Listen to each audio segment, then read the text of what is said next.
방랑소녀와 열알기. 연암과 떠나는 철학여행. 제7편 무의자연의 실천. 북경에서의 아침이 밝았다. 사하번의 마당에서 새소리와 함께 눈을 뜬 세 사람은 전통적인 중국의 골목인 후통의 자판에서 파는 밀가루 튀김과 두유를 한 잔씩 사서 아침으로 먹으며 하루를 시작했다. 삼촌, 오늘은 어디로 갈까요? 옥년이 물었다. 연암이 지도를 펼쳐 보였다. 원래 계획으로는 바로 승덕으로 향할 예정이었는데 연암의 말을 들은 장수운이 젓가락을 놓으며 말했다. 연암, 계획이 있는 건 좋지만 가끔은 계획을 버리는 것도 필요해. 무슨 뜻이세요? 오늘은 무의자연을 실천해 보는 건 어떨까? 미리 정하지 말고 그때그때 마음이 가는 대로 가는 거야. 옥년이 흥미를 보였다. 무의자연이요? 그게 뭐예요? 무의는 억지로 하지 않는다는 뜻이고 자연은 스스로 그러하다는 뜻이야. 즉, 인위적으로 강요하지 않고 자연의 흐름에 맞춰 사는 거지. 그럼 아무것도 안 한다는 뜻인가요? 아니야, 옥년아. 해야 할 일은 하되 억지로 하지 않는다는 뜻이야. 마치 물이 흐르는 것처럼 자연스럽게 하는 거지. 연암이 고개를 끄덕였다. 재밌겠네요. 그럼 오늘은 정말 마음 가는 대로 해보죠. 세 사람은 특별한 목적지 없이 북경 시내를 걸어 다니기 시작했다. 처음에는 어색했지만 점점 자유로운 기분이 들었다. 이상해요. 갈 곳을 정하지 않았는데 오히려 더 편한 느낌이에요. 옥년이 말했다. 그게 무의자연의 첫 번째 효과야. 목표에 대한 압박감에서 벗어나니까 마음이 편해지는 거지. 이때 길가의 공터에서 한 할머니가 어린 손자와 연날리기를 하고 있었다. 연이 하늘 높이 날아가고 있었다. 장수운이 그들을 가리켰다. 저것도 무의자연의 좋은 예야. 연날리기요? 그럼 저 할머니가 연을 억지로 하늘에 띄웠나? 아니면 바람의 힘을 빌려서 자연스럽게 띄웠나? 바람의 힘을 빌렸죠. 맞아. 연을 띄우려면 사람의 노력도 필요하지만 가장 중요한 건 바람이야. 바람이 없으면 아무리 애써도 연은 날지 않거든. 연암이 이해했다. 그러니까 우리가 뭔가를 할 때도 자연의 흐름, 즉 상황과 조건을 잘 파악해서 그에 맞춰 행동하라는 뜻이군요. 정확해. 물도 마찬가지야. 물은 항상 낮은 곳으로 흐르지 높은 곳으로 억지로 올라가려고 하지 않아.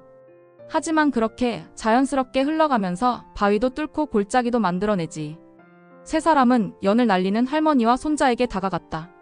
장수운이 말을 걸었다. 안녕하세요. 연이 참 잘 날아가네요. 할머니가 웃으며 대답했다. 오늘 바람이 좋아요. 손자가 연 날리기를 배우고 싶어 해서 나왔는데 이렇게 잘 날 줄 몰랐어요. 비결이 있나요? 별다른 비결은 없어요. 그냥 바람을 느끼고 연의 움직임을 살펴보면서 줄을 적당히 조절하는 거죠. 너무 세게 잡아당기면 연이 떨어지고 너무 느슨하게 놓으면 날아가 버리거든요. 옥년이 감탄했다. 정말 무의자연이네요. 할머니가 옥년에게 연줄을 건네주었다. 한번 해보세요.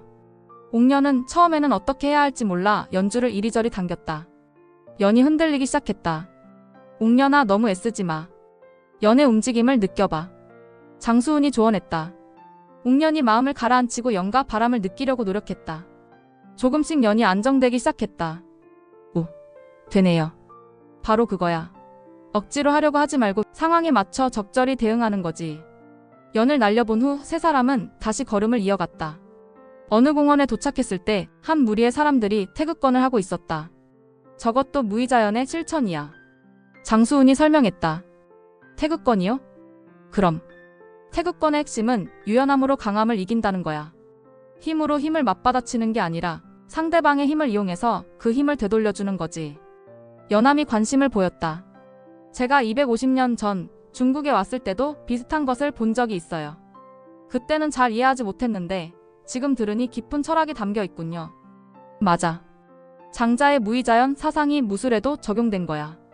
억지로 이기려고 하지 말고 자연의 이치에 따라 움직이라는 거지. 태극권을 하는 한 노인이 세 사람에게 다가와 함께 해보라고 권했다. 처음에는 어색했지만 천천히 따라해보니 몸과 마음이 편안해지는 느낌이었다. 이상해요. 운동을 하는 건데 오히려 더 평화로워져요. 옥년이 말했다. 그게 무의자연의 또 다른 효과야. 몸과 마음이 자연스럽게 움직이니까 스트레스가 없어지는 거지. 태극권을 마치고 공원 벤치에 앉아 쉬면서 장수운이 계속 설명했다. 옥년아, 무의자연이 일상생활에서는 어떻게 적용될까? 억지로 하지 않는다는 건 공부할 때도 그런 건가요? 맞아. 공부도 억지로 하면 효과가 별로야. 하지만 자연스럽게 호기심을 갖고 재미를 느끼면서 하면 훨씬 잘 돼. 연함이 덧붙였다. 저도 글을 쓸 때 그런 경험을 했어요. 억지로 좋은 글을 쓰려고 하면 막히는데 자연스럽게 느끼는 대로 쓰면 오히려 좋은 글이 나왔거든요. 인간관계도 마찬가지야. 억지로 사람들에게 잘 보이려고 하면 부자연스럽게 되지만 자연스럽게 자신을 표현하면 진정한 친구를 만날 수 있어. 옥년이 무릎을 쳤다. 아, 그럼 이번 여행도 그런 거네요. 처음에는 뭔가 대단한 깨달음을 얻어야 한다고 생각했는데 그냥 자연스럽게 경험하니까 오히려 더 많이 배우게 되는 것 같아요. 정확해. 배움도 억지로 하는 게 아니야. 자연스럽게 열린 마음으로 받아들이는 거지. 점심시간이 되자 세 사람은 우연히 발견한 작은 식당에 들어갔다. 메뉴를 보지도 않고 주인 아주머니가 추천하는 대로 주문했다. 이것도 무의자연이네요. 옥년이 웃었다. 맞아. 때로는 선택을 남에게 맡기는 것도 지혜야. 모든 걸 스스로 결정하려고 하면 피곤해지거든. 나온 음식은 예상보다 훨씬 맛있었다. 특히 현지 사람들이 주로 먹는 소박한 요리들이었는데 고급 레스토랑보다 더 만족스러웠다. 맛있다. 연함이 감탄했다. 우연히 들어온 곳인데 이렇게 맛있을 줄 몰랐어요. 옥년도 만족했다. 이게 바로 무의자연의 선물이야. 계획하고 의도한 것보다 자연스럽게 이루어진 것이 때로는 더 좋은 결과를 가져다 주지. 식사 후 다시 거리를 걸으면서 장수훈이 물었다. 오늘 하루 어땠나? 신기해요. 아무 계획 없이 돌아다녔는데 오히려 더 많은 걸 경험한 것 같아요. 옥년이 대답했다. 그리고 스트레스도 전혀 없었어요. 평소에는 항상 다음에 뭘 해야 하나 걱정했는데 오늘은 그냥 현재에 집중할 수 있었어요. 연함도 동감했다. 저도 그래요. 목적지를 정하고 시간에 맞춰 가려고 하면 조급해지는데 오늘은 정말 여유로웠습니다. 바로 그거야. 무의자연은 아무것도 안 하는 게 아니라 자연스럽게 하는 거야. 그러면 오히려 더 많은 걸 얻을 수 있어. 해가 질 무렵 세 사람은 우연히 전통 서점가에 도착했다. 오래된 책들이 가득한 서점들이 늘어서 있었다. 여기도 계획이 없었는데 발견하게 됐네요. 옥년이 말했다. 한 서점에 들어가니 장자의 오래된 판본들이 진열되어 있었다. 장수훈이 그중 하나를 들여다봤다. 이건 정말 오래된 판본이구나. 서점 주인이 다가와 설명했다. 그 책은 청나라 때 간행된 거예요. 아주 귀한 책이죠. 내용은 지금 우리가 읽는 것과 같나요? 옥년이 물었다. 본질적으로는 같아요. 하지만 옛날 사람들의 해석이 담겨 있어서 더 깊이가 있을 수도 있죠. 장수훈이 미소를 지었다. 지금 우리가 이 책을 발견한 것도 무의자연이야. 찾으려고 해서 찾은 게 아니라 자연스럽게 만나게 된 거지. 그럼 사볼까요? 좋은 생각이야. 하지만 꼭 사야 한다는 부담은 갖지 마. 마음에 들면 사고 아니면 그냥 구경만 해도 돼. 결국 옥년이 그 오래된 장자를 샀다. 억지로 산 것이 아니라 자연스럽게 끌려서 산 것이었다. 오늘 정말 특별한 하루였어요. 옥년이 책에서 풍겨나오는 오래된 종이의 냄새를 맡으며 말했다. 무의자연을 실제로 경험해보니 어떤가? 처음에는 무의자연이라고 해서 아무것도 안 하는 건 줄 알았는데 실제로는 더 집중하게 되고 더 민감하게 되는 것 같아요. 주변의 작은 것들도 더 잘 보이고. 옥년의 말에 연함도 동감했다. 목표 지향적으로 살아왔는데 때로는 이렇게 과정 자체를 즐기는 것도 필요하다는 걸 느꼈어요. 맞아. 무의자연은 게으름이 아니야. 오히려 더 깨어있는 상태야. 자연의 흐름에 민감하게 반응하면서 살아가는 거지. 그날 밤, 세 사람은 다시 사업원으로 돌아가 마당에서 차를 마시며 하루를 정리했다.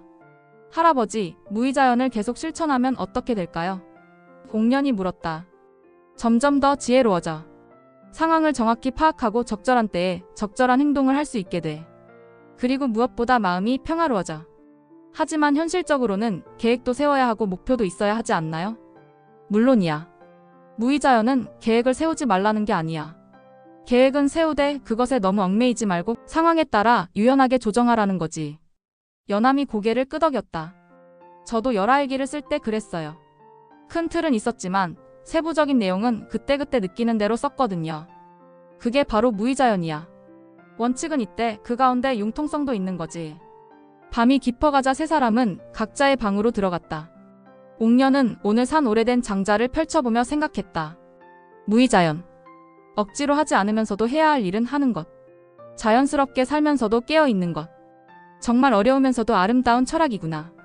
오늘 하루의 경험을 통해 옥녀는 진정한 자유가 무엇인지 조금 더 이해할 수 있었다. 그것은 아무거나 해도 되는 자유가 아니라 자연의 흐름에 맞춰 살아가는 지혜로운 자유였다.